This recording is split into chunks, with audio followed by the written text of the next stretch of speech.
Willkommen. Welcome back to the channel. My name is Sean Huggins and this is React with Hugs. Thank you so much for being here. Today, I am going to be learning a little bit about Deutsch Fußball history. Specifically, this is the top 20 German players in history by Goal Gusto.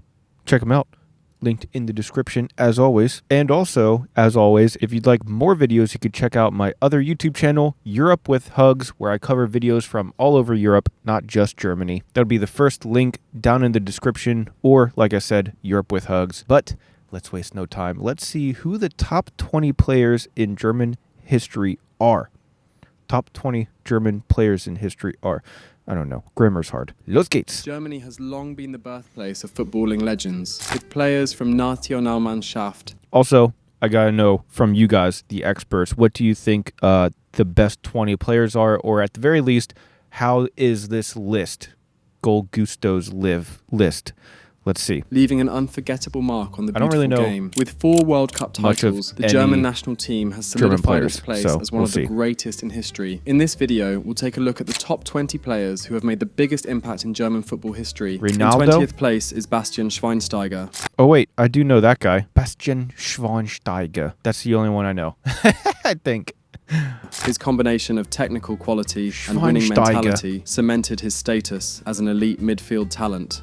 I remember him because his name is so fun to say. Schweinsteiger. He played for clubs like Bayern Munich, Manchester United, and Chicago Fire. He spent the majority of his career with Bayern Munich, where he achieved all the domestic titles, in addition to winning the UEFA Champions League. In his international career, he won the FIFA World Cup in 2014 and was a runner-up in the UEFA European Championship. He was also featured as German Player of the Year in 2010. Wow. In 19th place is Michael Ballack. Ballack was renowned for his powerful physique, excellent technical ability, and leadership qualities. He began his professional career in Germany, starring for clubs like Kaiserslautern, Bayer Leverkusen, and Bayern Munich, where he achieved significant domestic success. Wow. However, his main success came when he joined Chelsea, where he won several trophies, including the Premier League. For the national team, Ballack unfortunately didn't win any major trophies, but he did manage to be a runner-up in the 2002 World Cup and the 2008 UEFA European Championship. Oh, there he is with Schweinsteiger. Individually, he was featured as German Footballer of the Year 3 times in a row. Damn. Over his career, he scored 149 goals for the clubs he played for and 42 goals for the national team. In 18th place is Berti Vogts. As a player, Vogts was known for his strong defensive abilities as a no-nonsense centre-back. He spent the majority of his playing days with Borussia Mönchengladbach, helping the club win 5 Bundesliga titles and the UEFA Cup. Vogts also represented the West German national team, earning over 50 caps. He was a key member of the squad that won the 1974 World Cup. Additionally, he also won the UEFA European Championship in 1972. Individually, he was featured as German Footballer of the Year in 1971 and 1979. Nice. In 17th place is Thomas Müller. What makes Müller special is his incredible versatility and work rate. He can play as a forward, attacking midfielder, or even in a deeper role, always contributing to the team's success. Müller has spent his entire professional career with Bayern, joining their youth academy as a teenager. He quickly broke into the first team and has since become a key member of the squad. Wow, spent his whole life in the same program. Oh man. Winning over 10 Bundesliga titles and 2 UEFA Champions League trophies. On the international stage, he has represented his country in 4 World Cups, winning the tournament in 2014. Throughout his career, he has scored 260 goals for his clubs and 45 goals for the national team, making him the 7th highest scorer in the history of the German national team. In 16th place is Sepp Maier, one of the greatest goalkeepers in the history of German football. He had an incredibly successful career that spanned over 20 years. Maier played his entire 20-year career. Professional career with Bayern Munich, where he quickly established himself as the team's first-choice goalkeeper. He went on to win numerous titles with the club, including 4 Bundesliga championships and 3 European Cups. His international career was also highly successful, as he won the FIFA World Cup in 1974 and the UEFA European Championship in 1972. In 15th place is Speaking of crazy hair, look at this guy. Wow. Dude, look at this freaking afro. This is awesome. And the mustache, the afro mustache combo. unheard of. What a beast. Paul Breitner. What made Breitner special was his versatility. He could excel in defense or midfield, often dictating the tempo of the game with his passing and vision. Breitner played for clubs like Bayern Munich, Real Madrid, and Eintracht Braunschweig. With Bayern, he won multiple domestic titles, along with the Europe. Dude, does Bayern just win everything always? Are they the only team in Germany that ever wins anything? European Cup in 1973. During his time at Real Madrid, he won 2 consecutive league titles. For the national team, Breitner won the World Cup in 1974 and the UEFA European Championship in 1972. He was also a runner-up in the 1982 FIFA World Cup. In 14th place is Jürgen Klinsmann. As a player, Klinsmann was known for his incredible goal-scoring ability and tireless work rate as a striker. He played for top clubs like Bayern Munich, Tottenham Hotspur, and Inter Milan, winning numerous trophies. Klinsmann was also a key player for the German national team, representing his country in 3 World Cups and 2 European Championships. He played a crucial role in Germany's victory at the 1990 World Cup, scoring important goals. He also won the European Championship in 1996 and earned a bronze medal at the 1988 Summer Olympics. Individually, he was named German Footballer of the Year. Oh, I like these old school German uniforms. Those are sick. I wish they would bring those back. Twice. Over his club career, he scored 284 goals, and for the national team, he netted 47 goals, making him one of the top 5 all-time scorers for the German national team. In 13th place is Toni Kroos, recently retired world-class German midfielder, who enjoyed an incredibly successful career at the highest level of the game. Kroos played for 2 of the biggest clubs in Europe, Bayern Munich and Real Madrid. Bayern Munich again. Everyone goes to Bayern Munich, I swear.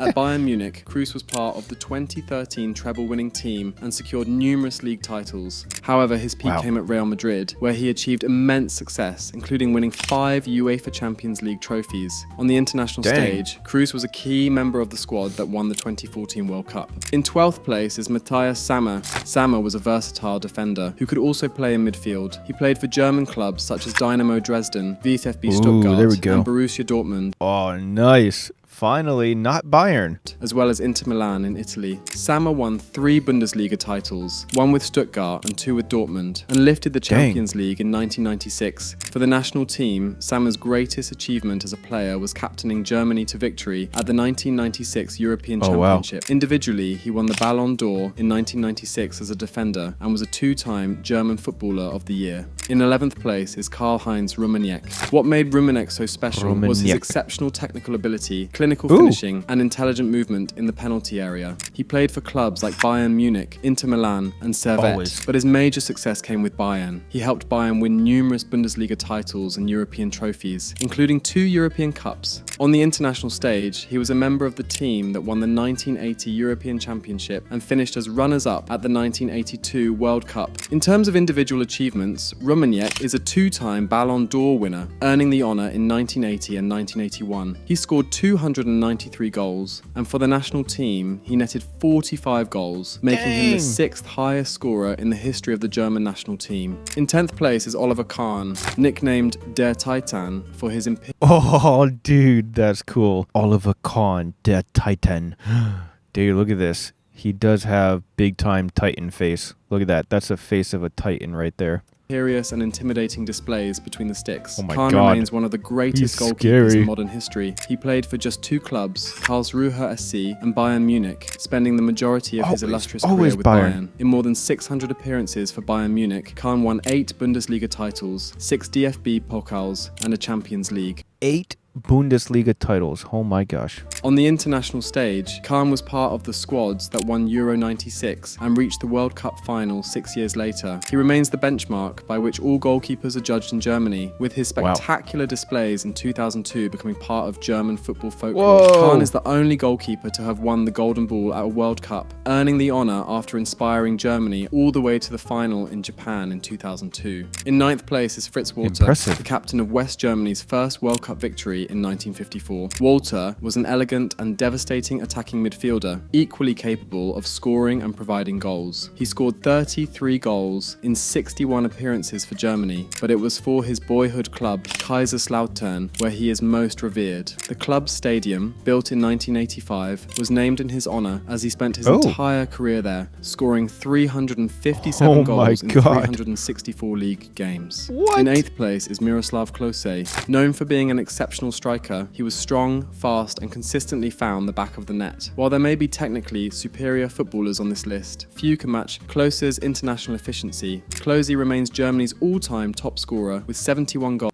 Oh my gosh, 71 goals. That's crazy. And he holds the record for the most goals scored in World Cup history with 16. Klose's domestic record was solid, if unspectacular, with 258 goals in 667 matches for several European clubs. He won 2 Bundesliga titles with Bayern Munich, as well as a Coppa Italia with Lazio. Without his international career, Klose would be considered a decent player, but with it, he's a bona fide legend. In 7th place is Manuel Neuer, the man often credited with revolutionizing an entire position.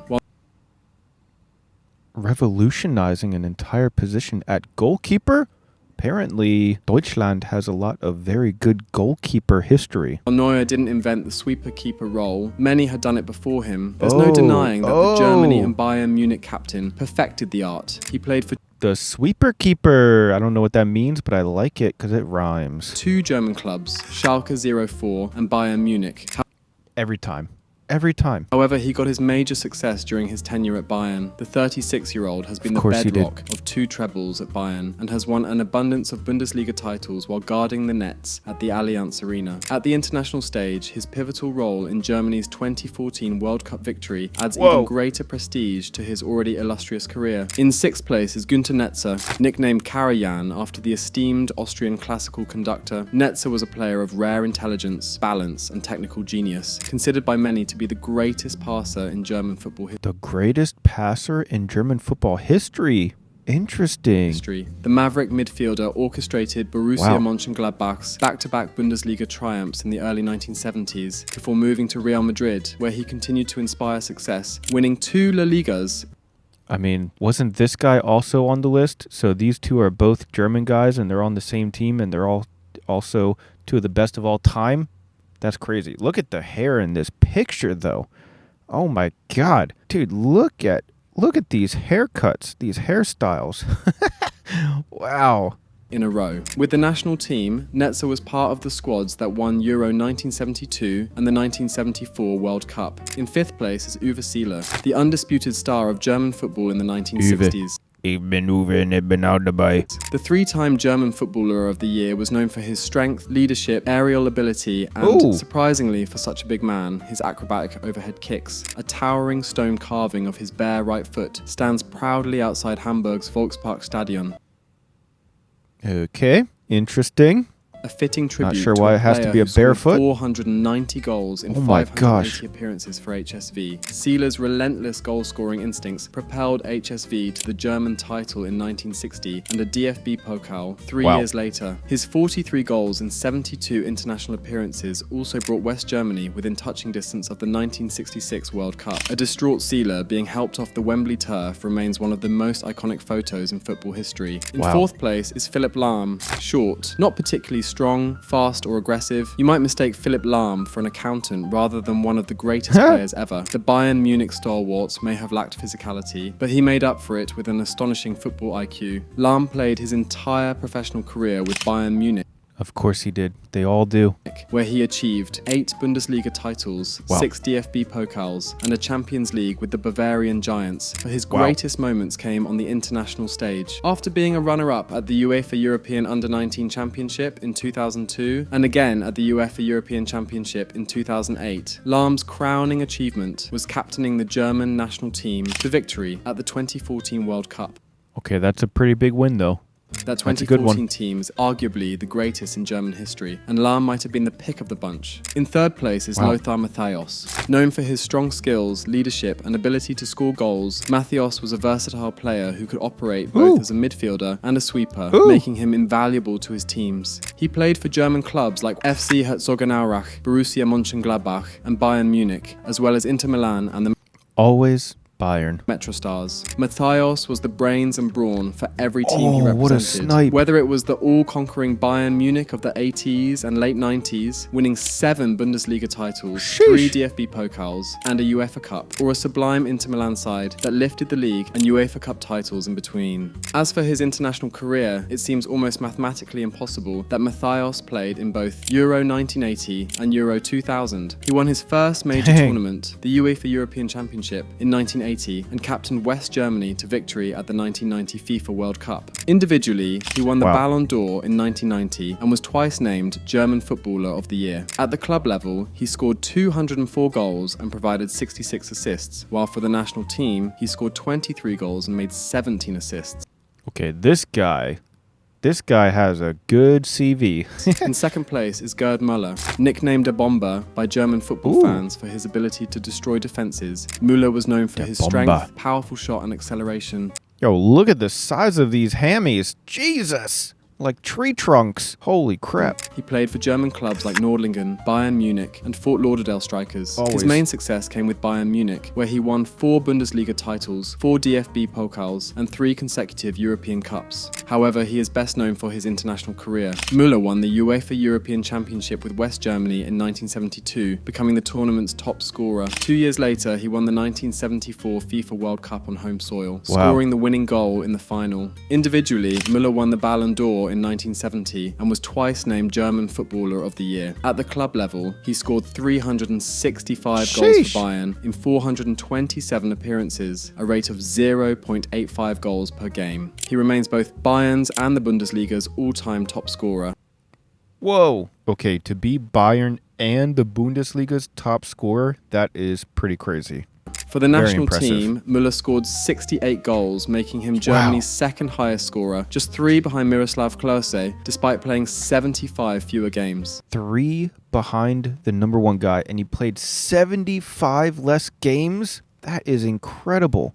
He also holds the record for the most hat-tricks for Germany. Müller held the record for the most World Cup goals from 1974 until 2006, when it was broken by Brazil's Ronaldo. He was a statistical machine, a cheat code of a striker during a time when pitches were rough and yellow cards were rarely given. He remains the greatest goal scorer in German history. Okay, this guy's legit. In first place is Franz Beckenbauer, known as Der Kaiser, which means the Emperor. Sweepers were already common in the 1960s, but none played the role quite like Beckenbauer. Not only did he dictate play from deep with his exceptional passing range, but he also constantly surged forward with the ball, gliding past opponents to join attacks. He played for clubs like Hamburger SV, Bayern Munich, and New York Cosmos. Bayern Munich was his primary club, where he won 4 league titles, 4 German Cups, and 3 consecutive European Cups. He later added another league title with Hamburg, showcasing his ability to turn any team into winners. With the national team, Beckenbauer was the driving force behind West Germany's triumphs at Euro 1972 and the 1974 World Cup, where he captained the side. Individually, Beckenbauer's accolades are staggering. Most notably, he won the Ballon d'Or twice, becoming the first defender to win the coveted award and the only defender to win it more than once. He was also named German Footballer of the Year 4 times, more than any other player. No player has ever been as elegant, calm in possession, inspirational, and feared as Beckenbauer. He is celebrated and revered more highly than any other German player and will surely forever remain the greatest player in German history.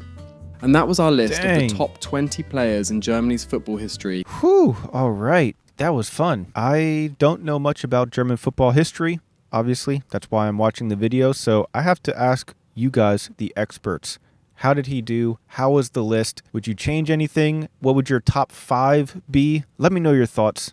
Leave your mustard down in the comment section below. And again, if you want to see more videos about Europe as a whole, then check out my other YouTube channel, Europe with Hugs. That'll be the first link down in the description. But that being said, that's all the time that I have for today. So thank you guys so much for being here. And as always, I'll see you guys next time. Peace.